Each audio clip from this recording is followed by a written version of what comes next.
Guys, today my first day out of bed from being sick, and I need to get out on outreach and meet some of these special needs children that we're waiting to see. I've had a really shit start to this, to be perfectly honest with you, and that's because last week when I was sick, it was me. I made a decision that we should wait to visit these special needs children until I was strong, so as I could take the camera and make sure we get the funding, because we normally don't get enough funding and we're struggling if I don't go home and make a YouTube video. This morning when we rang the parents, 2 of the children have died out of the 7.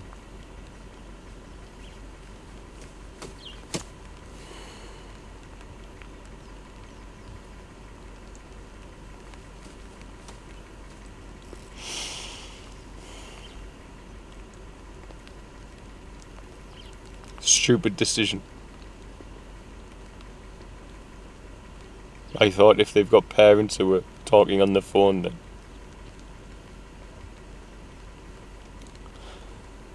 and one can only presume if they'd gotten to hospital that they wouldn't have died, which most of them would have went straight to hospital. Normally they do.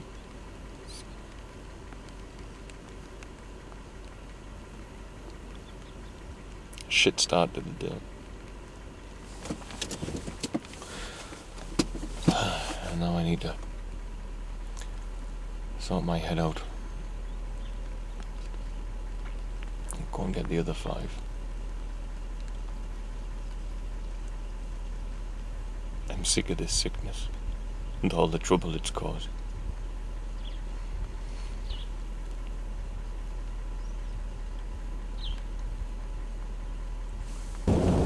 You know, guys, there's a side of me that I wish some of you would see, but you don't, because there's no one pointing a camera at me. I've actually started talking to a videographer we know, Neil, about coming out with Johnny to make a documentary, so that'll change, but like, I've just lost my temper with my staff because I asked for 2 drivers to be free and one of them wasn't free. And it's just because I'm tired and I'm sick, but I'm upset about these children. And yeah, that's the other. We're all upset. It's not just me. I mean, that's the other side of things that you don't see. Human. And can't help but fucking weigh heavy on myself when I know that if I hadn't been sick last week, I'd have gone to those children. And they'd probably be alive. They probably died of malnourishment or something.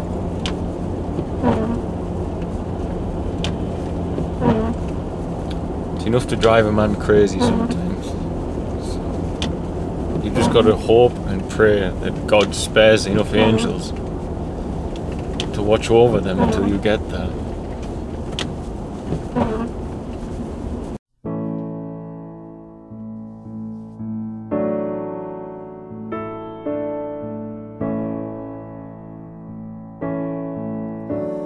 Spend all your time waiting for that second chance, for a break that would make it okay.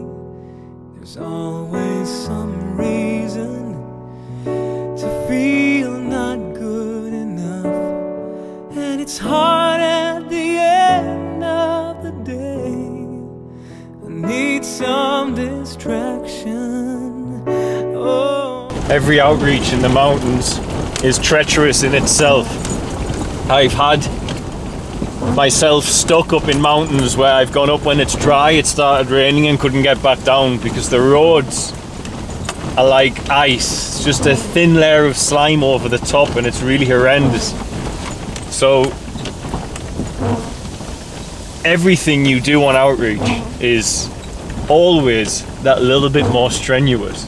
It's not like you're just driving out to a house, you're driving into the mountains of an undeveloped country and you're driving on wet mud. And most of the time there's drops off at the side. It's a very tricky part. That's why we're very grateful that we have our four-wheel drives now, because I used to do this in the small cars and it was lethal. So, such a beautiful area of Tanzania we are in, a place called Uru. And I've got two drivers in the car. I need to switch soon because I'm so exhausted I can't really drive much further actually at the moment, but I've got, after these two children dying, I'm not going to not go out. I refuse point blank. My treatment starts beginning of November. I can push myself a little bit more until then to get there, so. Beautiful release, memory seeps from my veins. Let me be empty, oh, and weightless, and maybe I'll find some peace tonight. What I love about our presence in Tanzania now, which I haven't spoken of before, is brand awareness. Funnily enough, our logo. When people see our logo now, they know they can get help. That for me is a very powerful thing. And at first I contemplated not having stickers on the cars and not having wheel covers, and now I see the need for them.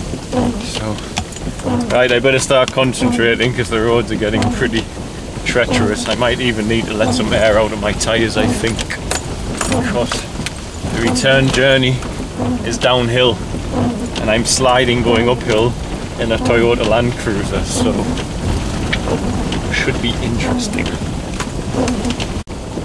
The other tricky thing about outreach is there's no addresses, there's no street names. We're driving in mud roads in rainforests, basically. That's where we are. And you've got to find the house in that location by using word of mouth, stopping people and asking. Even though we have a little bit of an idea of the location, we don't know for certain where it is.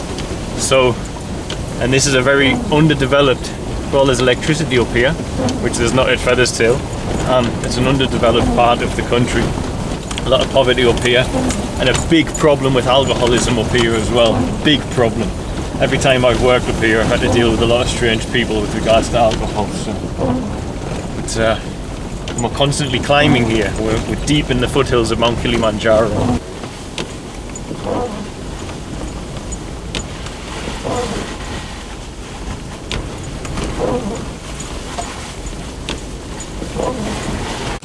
So I've swapped with Ali because I'm just too tired driving up here. So right, on we go.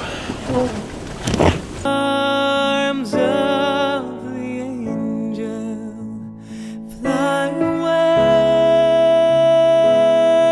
from here, from this dark cold hotel room and the endlessness that you feel. You are pulled from the wreckage of your silent reverie. You're in the arms. And of course, the higher we get, the worse the roads are getting. I don't trust our judgment doing this. If the roads get any worse, I'll get us to turn back, I think. So, because it's not safe driving out. Driving in is one thing, driving out, it's another story altogether. So, whoa, whoa, whoa. Do you want me to drive? Are you sure? Don't hit the brakes, yeah? don't hit the brakes. If you brake, you can't steer. Sour?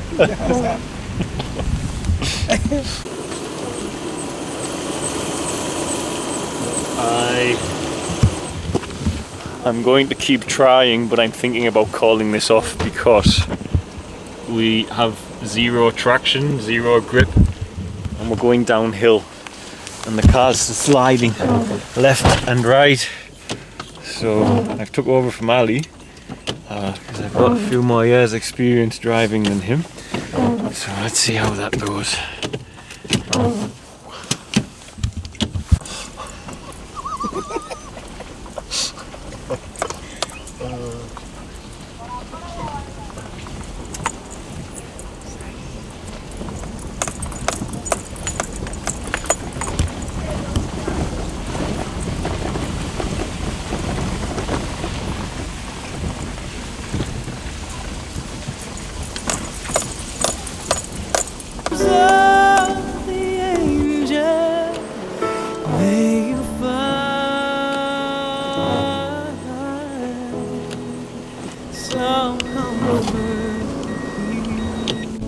Just no traction whatsoever here.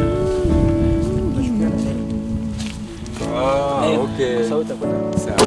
So tired of this straight line.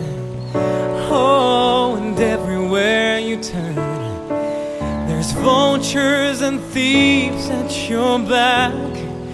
The storm keeps on twisting.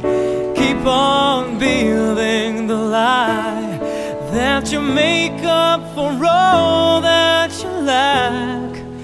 It don't make no difference. Oh, escaping one last time. It's easier to believe in this sweet madness. Oh, this glorious sadness that brings me to my knees. Oh, in the arms of the angel. So this is the lady's home.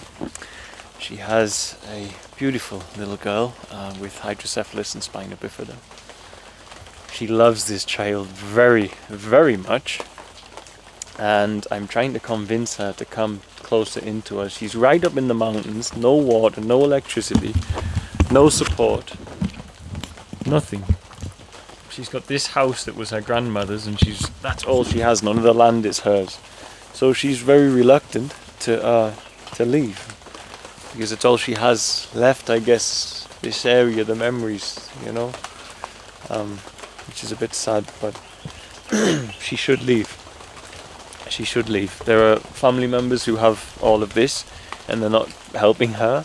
I think a lot of the land's been stolen, it would seem, and it seems she's not a very well educated lady, so she's very passive. The first thing I said to women when I got here is I can see the love in her eyes for her child. So I'm happy about that much at least, but I'm not happy about leaving them here. Look at this house.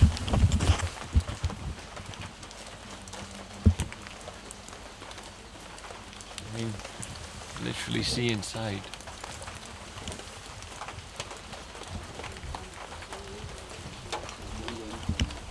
It's the only way she can communicate with people. Yeah, for certain. She's happy, right? For certain. And Mama's nearly blind as well, yes?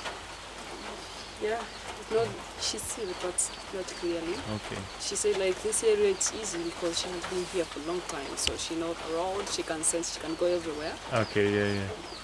So it's not a problem. I understand.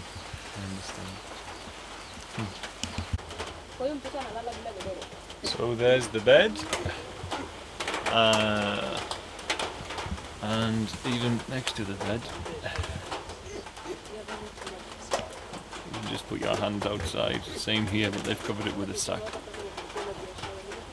This is dreadful poverty. This is horrendous. So, glad I came. So, at school is her 12-year-old son, and this is his room and his pet rabbit, which is quite sweet. But his bed has no mattress, so they just throw, and not really full slats either, so they just throw what they can. But evidence that we have a young man hungry to learn there, I guess. This is very horrendous.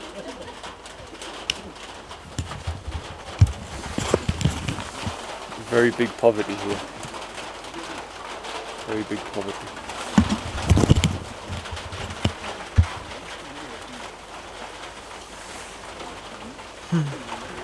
Shida. Yeah, I know. Ali just said, what about the snakes, yeah? Big Shida.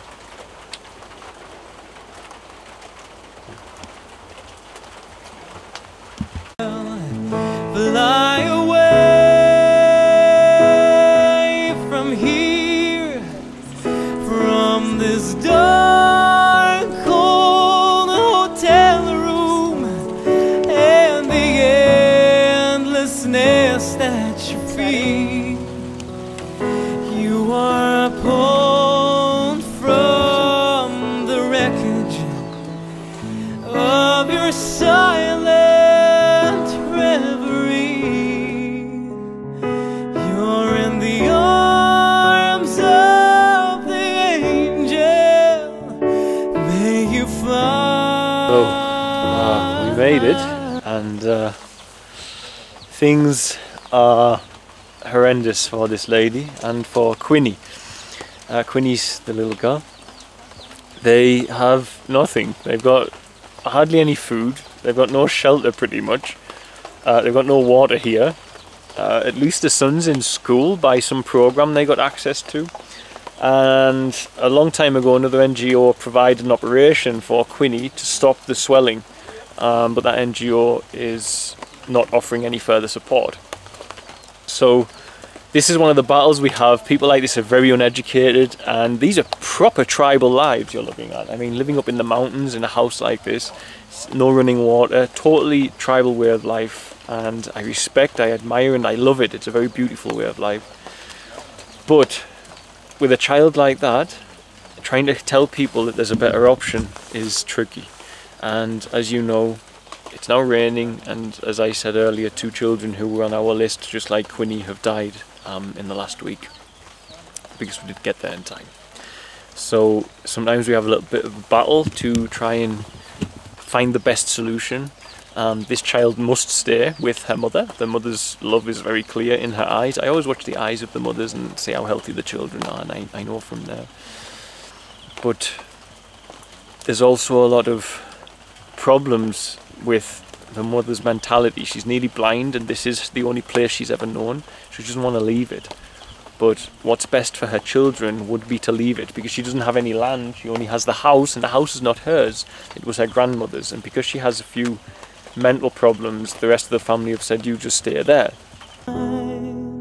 Some comfort here.